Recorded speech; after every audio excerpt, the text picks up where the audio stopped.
This is Jonathan Agger of Fifth Pro Boxing Fans, joined by Gareth A Davies the evening after the night before. Gareth, I had to get you on to get your assessment. I saw you were running around like you normally do at these big fights.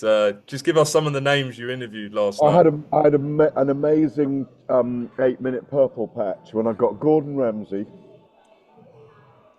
Declan Rice, um, Dizzy Rascal, Hmm. and Was it Idris Elba you got as well? no, I got who else did I get in that period? Oh, I can't remember now. Gordon Ramsay, Declan Rice, Ashley Walters. Hmm. Then um, I got the promoters. I'm losing track. I can't remember who I got now, but I Eubank did get a Senior load as of good. well. That's all you got. Eubank Senior at the end, Hmm. Ronnie Davis. Well, Eubank Senior started to prod me again at the end of his interview, saying, do your job," and here we are now. We're in a point where, well, we'll come to it, the rematch, but it was just an extraordinary night, one of the great nights for British boxing. And unfortunately, when two fighters deliver over 12 rounds like that and they give their all in the ring, and they really did give their all, and they showed the deep DNA that they carry from their warrior fathers, you get people are damaged. You know, there is talk. We've just been talking about it before we went on air, before we recorded, about both men being checked out properly in hospital. So what happens when you get a war? It was a war. It wasn't. It was unrelenting. It was compelling. It was thrilling. It had you on the edge of your seat the entire time. You wondered if one man was going to capitulate at any moment. Either of them. Ben late and Eubank a couple of times during the fight. Although my deep assessment is that during the fight Eubank wasn't hurt, and that Ben seemed impervious in the end to being to he was just not going to go down. He just refused.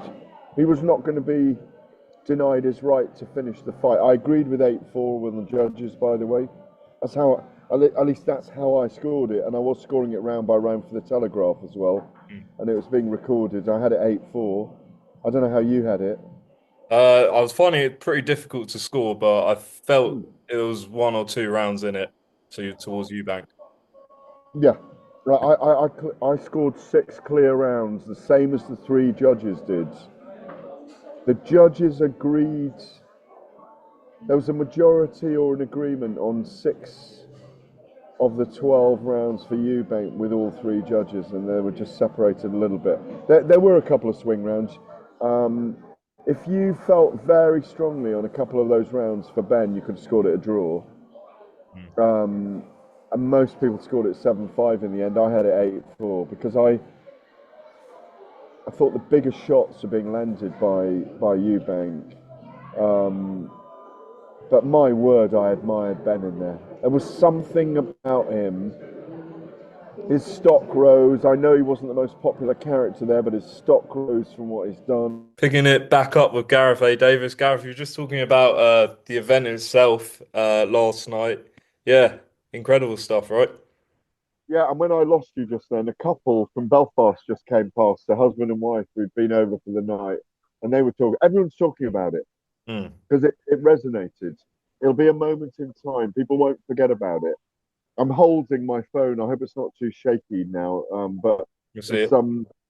it will be remembered forever. I don't know what bit you lost me at. I think we were talking about you were talking about the what a fight like that takes out of both fighters. They both went to hospital. Yeah, they both went to hospital, and yet now we're talking about a rematch today as well already. Um, I don't think there should be a rematch. I think that's it. I think the risk of it being a mismatch didn't happen. Um, I'm not sure I want to see them go in a war for 12 rounds together again. Um, Even though there's probably equal money that they got this time. I mean, I understand they shared a pot of 17 million. So if that's on offer again, they'll do it. But Mm. I'm not sure I want to see that. As I don't think we need to see that for their own good, apart from their pockets. Um, I'd much rather see Conor Benn go back down to welterweight and win a world title. And I think he's capable of that. I think he beats Mario Barrios, the WBC champion. And I'd love to see him fight Boots Ennis as well. Even though people will go, oh my God, you can't put him in with Boots Ennis. Boots Ennis should do this. Look what he did against a very, very good middleweight who's campaigned at world level for a long time and has held his own with 12 stone super middleweight fighters as well. Reading Joe Gallagher's tweet, he said that he'd like to see Eubank fight Canelo next, and Ben to go back down to 47 world title or Kell Well, Brook. he's right. He's right. But the trouble is, Canelo's tied up with William Skull this weekend, Terence Crawford in September, and maybe Hamza Sheeraz in the middle of next year. That's what we're hearing. So maybe that fight isn't there, but it would still generate a lot of box office in the UK. With because Chris Eubank is a celebrity as well. He's box office. There's no question about it. He was brilliant during this promotion. Mm. They both were. I mean, Conor Benn really fought above himself so much. He needs so much praise. And Eubank Senior gave that to him. He did to the mic, into the Talk Sport mic when I spoke to him afterwards. He gave so much praise. You know, it needs people like Ronnie Davis, who's known Chris since he was a tiny. Well, he held him when he was a baby. To say, you know, it's great for our entertainment, but it doesn't have to take a lot out of these young people. And Ronnie's in his 70s now, and you know, the older you get, the more you do worry what boxers put themselves through. Because the older you get, you know more older boxers, and you know the damage that it does cause. Um, but God, they delighted us and they thrilled us to be converse. It was incredible. For Eubank Senior, we have spent the last few months talking about his comments and what he said about his son and this, that, and the other. No one saw that one coming that he'd turn up like that. Uh, what, in your opinion, I mean, he claims that he was always going to be there, but at least 10 days ago, it seemed like there was absolutely no chance. So what do you think changed? Were you on the walk? No, no, Eamon, your colleague, David. was on the walk Yeah. with Michael Watson and he that day in down the Mall past Buckingham Palace. There was absolutely no way that day that he was coming to the fight in terms of what he was saying and where he was saying it and what he believed in. And he was on his soapbox and he was being utterly rhetorical. Um, you know, but it doesn't stop Michael Watson wanting to comment on the fight. He gave me his preview, his prediction. Said they both call me Uncle Michael. They're like family to me. They're both the boys. I can't pick a winner. I just want them to get home safe. Didn't stop Nick Blackwell being there all week with his partner Lisa. Wants to be around it all. You know, it doesn't stop Nigel Benn having hurt Gerald McClellan irreparably from wanting to get involved and be around it all. Because the love of fighting, the love of pugilism, the love of prize fighting is there in those families. So it was an extraordinary moment to see Eubank Senior turn up. It was an extraordinary moment. It was like a scripted WWE moment when Eubank suddenly emerged from that limousine. The stadium erupted. It was almost the moment of the night. I wouldn't make that the headline if I was writing the piece, but the return of Eubank Senior was just a showpiece, and the way he gave space to his son to enjoy the walkout, but did it with him was just he followed his son for once. He wasn't trying to control his son, and it was a very very emotional moment. I thought Eubank Jr. was quite excuse me quite emotional walking out with his father. He, he, focused, but mm. very emotional. He said afterwards to Jamie Ward that he needed his father there, and it did give him that lift he needed heading into the fight. So how much of a difference do you think that made, if anything? He wasn't going to give it up when he was hurt. Not with his dad there in the. His dad didn't sit still the whole fight. Mm. I was watching him. I had a lovely seat, two row, only two. I was only one row behind the ring apron. So no, he was very very animated during the fight. No, it's brilliant. I'm glad. I'm glad he's got a deep love. He's Chris Jr. is more cool, calm, and calculated than his father. I think that's going some, isn't it? But yeah, it was brilliant that he was there, and I'm so glad he was, and I'm so glad he said that he wanted his father there. I think he's always said he wanted his father there. Mm. And I'm so glad it meant so much to him. Cheers. And then for Conor Benn, obviously in the build-up, he was saying that he was going to knock Eubank out. The 18-foot ring, the weight cut. What didn't go completely right for him last night?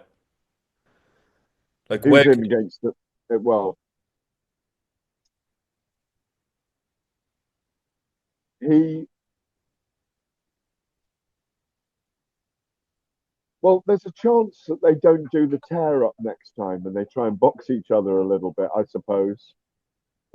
Because as soon as the first bell went, you knew straight away that they weren't talking poppycock when they said that they were going to try and knock each other's heads off. Ben was looking to just explode on Eubank. Eubank was looking to catch him on the way in. Got that uppercut away early. We all gasped when he threw that first right uppercut and it missed. Um, Mm, remember it scything up yeah. into thin air.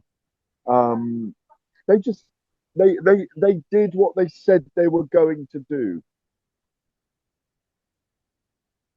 Eubank gave him a bit of a lesson in I'm a bigger man and I can control you in there, which he did largely, or he did to enough to win. But Conor Benn is irrepressible, and that's what makes him such a superstar as well. And he's got that devil in him. Um,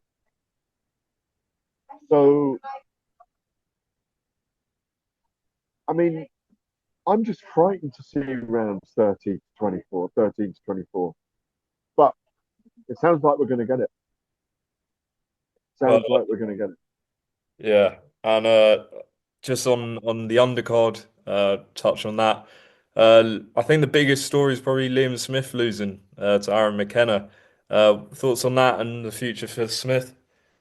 Well, Mick Hennessy, who manages him, has always been he's one of the best matchmakers around anywhere. Um, perfect matchmaking, in my view, perfect timing to get Aaron McKenna that fight with Liam Smith, a big name. McKenna, we saw the birth of a potential star because Beefy McKenna had to go some to make Beefy look old, and he really boxed brilliantly. And he's dirty as well. He's rough, and he was warned a lot by the referee. Who was it? I can't remember the. Was it Mark Lyson? I'll double check, but Um, but again, I was really impressed with Aaron McKenna. I thought Vidal Riley would outbox Chev Clark, and I thought he was very, very good. Again, Chris Phillip Smith, I was wrong. I thought Brendan Glanton would give him more problems than he did, and he was amazing again. And Yards and Lyndon Arthur, Yard thought he was going to pop him out of there, and Lyndon Arthur proved that if you let him get in a rhythm, you got problems, baby, because he is a very, very big light heavyweight. You mm, know, it was a great night. Sometimes you only need 10 fighters, 5 fights on a card to get the crowd going. I think by the time Yards and Arthur were fighting, that arena was. I kept looking up to the fourth or fifth tier, whatever there is there. It was just full, wasn't it? Mm. Unbelievable. It's a great night, never to be forgotten. Brilliant to be there, an honour and a privilege. Yeah, nothing quite like a big stadium fight in the UK, especially when it No, crosses over like it did. I mean, no, everyone's talking about it, right? yeah, exactly. Gareth, anything you want to add on last night or anything at all coming up? No, I mean, money talks, of course. Money talks in boxing, and I do fear at this moment, if Turkey Al Sheikh wants to see a second fight for the Ring magazine, I think it'll happen because Ben will want revenge. Eubank will know that he can beat Ben if they can earn the same money again, or if not more. They'll do it, but I don't think it'll be the same spectacle as it was the first time because it was a one-off. Yeah, Mm. for me, it was a one-off. It wasn't a controversial decision. The bigger guy beat a good big un, beat a good little un, and I've got to say it to end it. There's weight divisions for a reason, you know. But if you want me to, well, you won't need me this week. But if you want me to come on and say anything, I'll tell you what I will do. I'll finish with this. I think I think Garcia, Haney, and Ryan Garcia, Devin Haney, and Teofimo Lopez will win in New York. I think Noya Nui will knock out his opponent by 6 or 7. I've forgotten his name right Cardenas. now. Cardenas, I think his name is. Cardenas. I recorded on him earlier. He's 26-1. He only lost 8 years ago um, in a majority decision. He's never been stopped, but I think he's going to get Cardenas is going to get stopped for the first time in Vegas on Sunday, and I think Canelo will smash Skull up by about round 7 or 8, and go on to lose on points in a very controversial fight with Terence Crawford in September. Wow. Okay. Well, we'll see what happens this week. Like you say, lots of boxing. Gareth, appreciate your time, and I will see you soon. Cheers, Jonathan. Always a pleasure.